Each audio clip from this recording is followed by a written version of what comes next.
If you guys want some coins for the new Fut Fantasy promo, please check out MMOXP.com. Their link is down in the description. They're very fast, they're very cheap, they're very reliable, and if you use my code Rema, you can get yourself 5% off your order. This supports the channel greatly. What's up boys, my name's Ash and welcome back to a brand new video. In today's video guys, I've got some updated 4-3-2-1 custom tactics and player instructions for the new season of FIFA 23. Just a disclaimer, they're not too different from normal, but you guys like it when I do update you on what I am using, so yeah, here I am going to post it anyway because it does pretty well on the internet and you guys like seeing it, so it's a win-win really. But yeah, just before we get into today's video guys, I'd very much appreciate it if you could drop it a thumbs up, as that does really help with the YouTube search algorithm. Also subscribe to the channel if you are new so you never miss out on any videos like this one, and don't forget to turn on notifications so you are notified when a video is posted. And with all that aside guys, let's get right into today's video.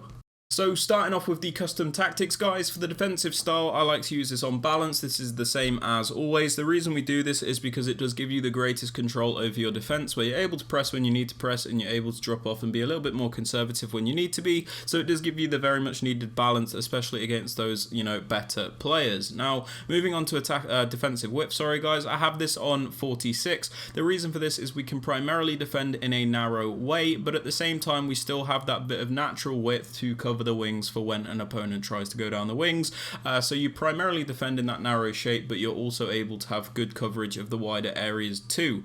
Now moving on to depth guys, I have this on 65. This is so we can win the ball higher up the pitch, and this allows us to create easy attacks which wouldn't be possible if we had a super deep defensive line. So it is very good for getting those cheap easy goals, and it also helps me defensively because it stops me getting pinned back too much. I don't like upping the depth too much, otherwise you know you get through balled every 5 seconds, so I found a good balance in having this on 65.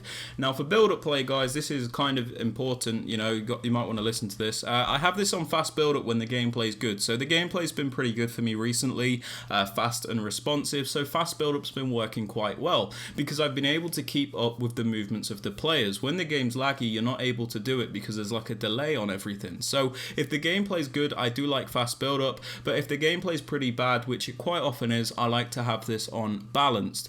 Now moving on to chance creation guys, I think you have two main options here. I like to use direct passing because it gets the best movement out of your attackers. By using direct passing, your attackers bunch up against the defenders, so you're able to do those isolation plays which are super meta in FIFA 23. You also get that really good movement, so your players are breaking through the defensive line.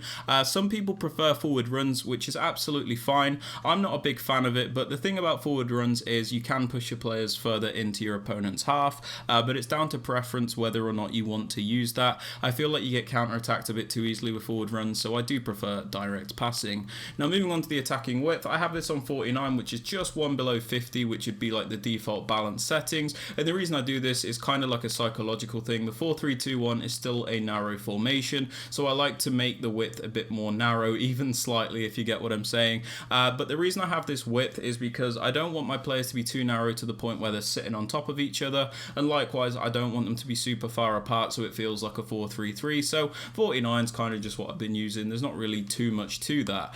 Moving on to players in box guys, I like to have this on 6. This is so we can get some players into the box when we create chances, so you know we've got players there to finish off the chances, but at the same time we don't overcommit our entire team to the point where we're always getting counter attacks, so it's a nice balance having this on 6. Corners and free kicks, I have these both on 1 because I do have a corner kick routine that I use. There's a link to it in the top right hand corner of the screen where it requires me to have these both on 1. Now moving on to the players you want to use guys, in the striker position, because this is a one striker formation, I do suggest going for a more well-rounded striker.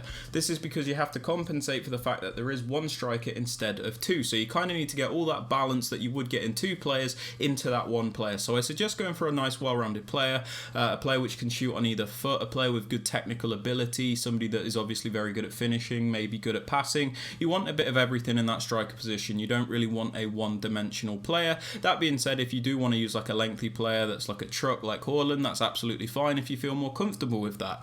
Now moving on to the two centre forwards, the left forward, right forward, whatever you want to call them, I suggest using winger style players because although they're not wingers, they act kind of like wingers a lot of the time in this formation. So it's important you have those quicker players, the players with pace, good dribbling, good agility, the skill moves, because these are like your main playmakers and these are the players that are going to cause the most problems for your opponent. So it's important you do use good winger style players here. Now moving on to the left centre mid, you're going to want to use a more box to box midfielder. This is somebody that's going to attack and defend to help with the transitions from defence to attack and vice versa. So I'm going for the flashback Paul Pogba because he's got very well-rounded stats, which means he's good in attack and defence. And the ideal work rate for this player would be a high work rate, so you get the maximum contribution in attack and defence. But for example, this version of Pogba is a high medium and he still works fine. So work rates are something you should aim for, but don't worry too much if you can't get them perfect. Moving on to the middle centre mid, you're going to want to use more of a DM type player, somebody that's going to stay back, somebody with very good defensive stats, and somebody with a medium high work rate if you can get it. That's so you get the most contribution in the defence and they're not too bothered about attacking. So just go for a nice defensive player in this position. Now in the right centre mid position, I suggest using an actual attacker, so somebody like an Mbappe, an Alawaren, a Jairzinho, anyone like that, a good attacking player that's got pace, good dribbling, whatever, because they're not actually going to play as a centre mid, and this will make sense in the player instructions, but it's going to play in a 4-4-2 when we are defending, so you don't need to worry about this being an actual centre mid. Moving on to the fullbacks, I like to have a balance between the two where I have Roberto Carlos, who's my more attacking minded fullback, somebody that is not scared to go forward and contribute to the attack, and then I have Cafu, who is a bit more defensively stolid and is going to stay back for us. But yeah, it's a bit of a preference. If you guys want to go for two attacking fullbacks or two defensive fullbacks, it is up to you.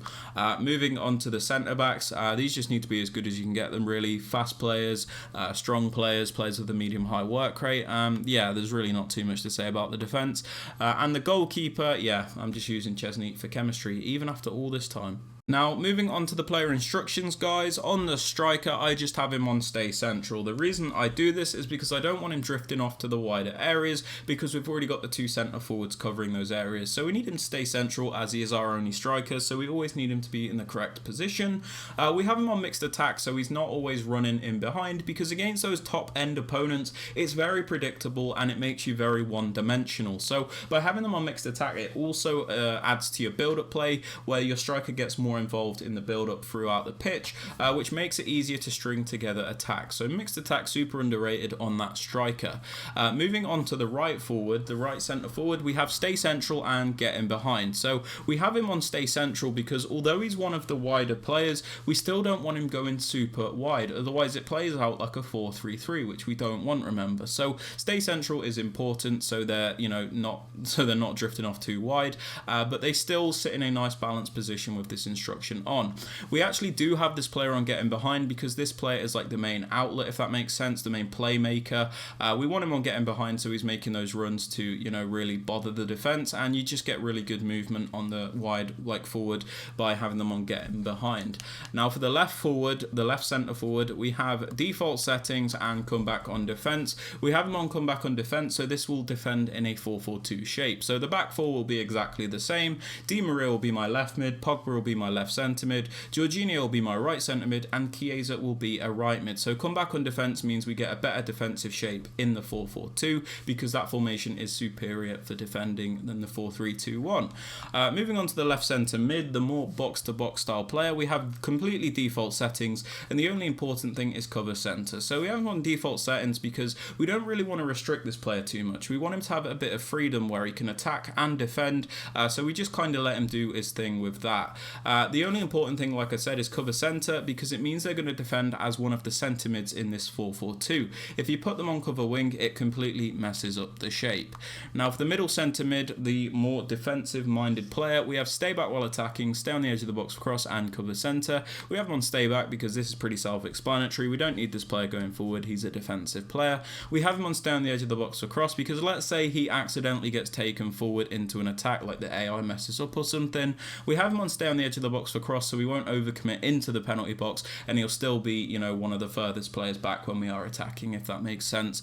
And again, we have him on cover centre, so he does defend as one of the middle centre mids in a 4-4-2. Now for the right centre mid, the player where I said to use an actual attacker, we have get forward, get into the box cross, and cover wing. We have him on get forward because, like I said, he's an attacker. We want him to contribute, we want him to get forward. We have him on get into the box for cross because otherwise he'll be a little bit too passive when we get to the penalty area. He'll almost just be like watching. So by putting him on get into the box for cross, it means he will make the runs into the penalty area when we are attacking.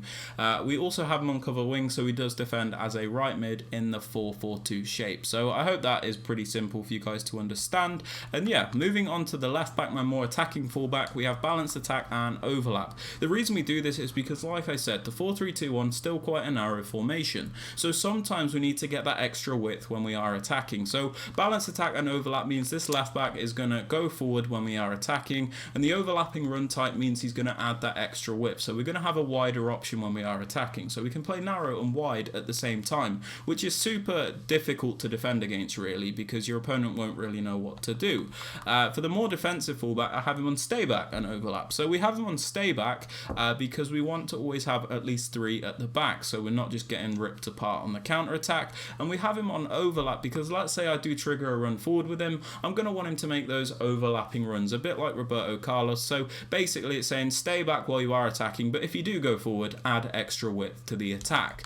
As for the centre backs and the goalkeeper, these are on default settings and I do not touch them. But yeah guys, they're my custom tactics and the player instructions for the 4-3-2-1. If you guys have enjoyed or found this useful, I'd very much appreciate it if you could drop it a thumbs up. Subscribe to the channel if you are new so you never miss out on any videos like this one, and don't forget to turn on notifications so you are notified when a video is posted. And with all that aside guys, I hope you have a fantastic rest of your day, and I'll catch you all later. Peace.